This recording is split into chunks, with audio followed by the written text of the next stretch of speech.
Our world is full of the unexplainable. And if history is an open book, all of these amazing tales are right there on display, just waiting for us to explore. Welcome to the Cabinet of Curiosities.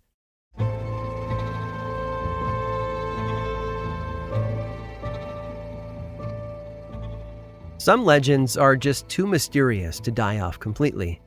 Books are still written about the Lindbergh baby, the Zodiac killer, and infamous thief and airplane hijacker D.B. Cooper. Details are scarce or, in some cases, disregarded in favor of alternative theories that present claims of supernatural involvement, secret societies, or other bizarre solutions to unanswered questions. One such case has bewildered the world for decades. It has all the components for an enduring legend: a renowned newsmaker, a grand test of endurance, and a suspicious disappearance. In September of 1943, British Colonial Service officer Gerald Gallagher moved to a patch of land in the Pacific called Gardner Island. He'd been put in charge of establishing a new settlement on behalf of the British Empire.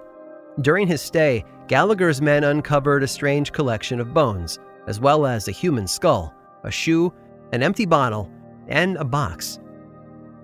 Gallagher sent a telegram to a fellow officer explaining the discovery, as he believed he'd stumbled onto something, or someone, actually, that was important.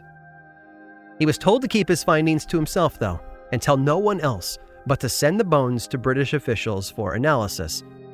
It was a Dr. Lindsay Isaac who conducted the examination and determined the remains belonged to a Polynesian male, not the famous person Gallagher had believed it to be. The bones were then shipped off to Fiji, where they were analyzed once again, this time by one Dr. D.W. Hoodless, who had undergone no training in forensic science. Dr. Hoodless's results fell in line with Dr. Isaac's, and so the bones were locked away, the story all but forgotten. And it should have ended there. But over the years, others in the field of medical forensics took issue with both doctors' results. In 1997, scientists sought to retest the skeleton. Rumors had swirled for decades as to its real identity, and now science had caught up enough to provide a definitive answer. There was only one problem. The bones had disappeared. No one had any clue where they'd gone, but they did have Dr. Isaac's and Dr. Hoodless's notes. Combining them with modern forensic practices, the scientists were able to deduce several details that conflicted with the original results. First, the skeleton most likely belonged to a white female, not a Polynesian male. Secondly, the person had been somewhere between 5'5" and 5'9" in height. But without the bones themselves, it was impossible to say for sure who they might have belonged to. Scientists, though, have their suspicions. Officer Gallagher did too. In fact, people had been looking for them since June of 1937. That was the month that the United States Coast Guard and Navy spent 4 weeks scouring the Pacific Ocean for evidence. A wing, a body, a pair of goggles, or perhaps the one item that had rested in the box that Officer Gallagher had actually found: a sextant. While the jury is still out as to who was found on Gardner Island in 1943, evidence points to a famous explorer, one who has been the subject of countless books and conspiracy theories. From crashing and sinking to the bottom of the ocean, to being captured by the Japanese during World War II, everyone seems to think they know what really happened. But to Officer Gallagher and the International Group for Historic Aircraft Recovery, or TIGER as it's known, it's entirely possible that the bones found on Gardner Island belong to a veritable legend, the remarkable Amelia Earhart.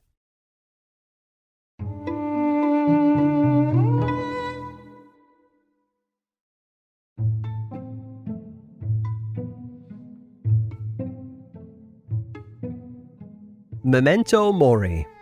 It's Latin for remember, you will die. And it has become a mantra for thrill seekers and entrepreneurs to remind them to live life to the fullest. We have a limited number of years on this planet, after all, so we must make the most of them. Some people repeat the phrase in their daily life, almost like a kind of mantra. Others carry a token with them, a tangible reminder that hardens the concept into something real. Such tokens were common throughout history and were often fastened into jewelry to be worn by the mindful and the grieving. A ring with an ornate skull design might have been worn by a mournful widow to honor her late husband. A daughter might have gone about her life with a photo of her deceased mother in a locket around her neck. One of the most famous mementos ever created, though, bears the last remaining vestige of an American icon.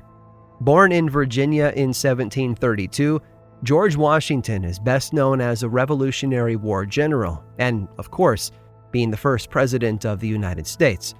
But he was also a devoted husband and friend. He began courting Martha Custis in 1758, traveling over 30 miles on horseback to spend time with her. Both parties were independently wealthy, attractive, and ranked high on the social ladder. They fell in love almost immediately and married 1 year later. Contrary to popular practices at the time, Martha didn't have her husband sign a prenuptial agreement to protect her assets from a previous marriage. They had found in each other someone to love and trust without question. Though he had no children of his own, Washington happily helped raise Martha's son and daughter from her first marriage. They lived a happy life, with George turning their modest farmhouse at Mount Vernon into an 11,000 square foot estate. When he traveled, George left the home in Martha's care, and even though she was glad for the independence, she also missed him terribly. She would occasionally visit him during the Revolution at his winter encampments, greeting soldiers along the way and acting like a beacon of light in the middle of a dark and depressing time.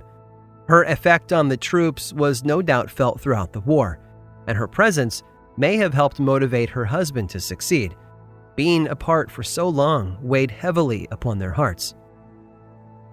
After the war, George was elected the first president of the United States and moved the family to New York and then Philadelphia, the temporary capitals of the newly formed nation.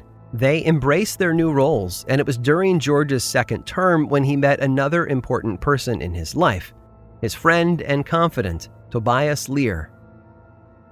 Lear had tutored the Washingtons' children and worked his way up within the family, from becoming the president's clerk to his eventual business partner. They shared meals, stories, and grew to be more like brothers than colleagues. And Lear remained in touch with his dear friend long after Washington retired back to Mount Vernon.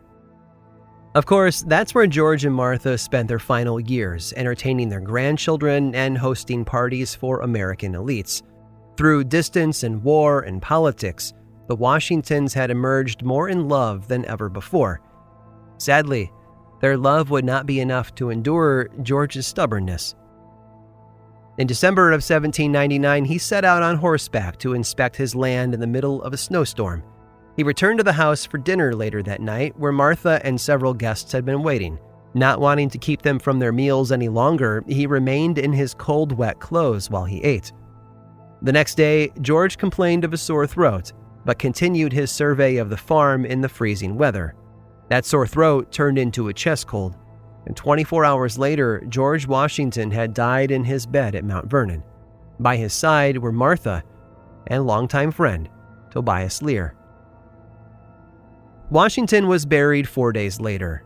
He'd secretly given Lear an order to wait so he would not be accidentally entombed alive, a common fear in that era. Lear obliged out of a deep love and respect for the man who had taken him under his wing. However, Washington had also given his friend something else, a memento of their friendship and a tribute to his meaning to the family. It was a brooch. Composed of beveled glass and adorned with rubies along the top, it bore the words, "Token of my friendship" in French. And entwined beneath that beveled glass were 2 locks of hair, one belonging to George and the other to Martha. Their life together was one of passion and undying affection. Even in death, the two refused to remain apart. Not only were they entombed together within the Mount Vernon mausoleum, but their hair, the last evidence of their corporeal existence, was preserved as a reminder to Tobias Lear that life was to be lived as though every day might be your last, and if possible, to do it with your loved ones by your side. Oh, and if you go out in the cold, wear a hat. I hope you've enjoyed today's guided tour of the Cabinet of Curiosities. Subscribe for free on Apple Podcasts or learn more about the show by visiting curiositiespodcast.com. This show was created by me, Aaron Mahnke, in partnership with How Stuff Works. I make another award-winning show called Lore, which is a podcast, book series, and television show, and you can learn all about it over at theworldoflore.com. And until next time, stay curious.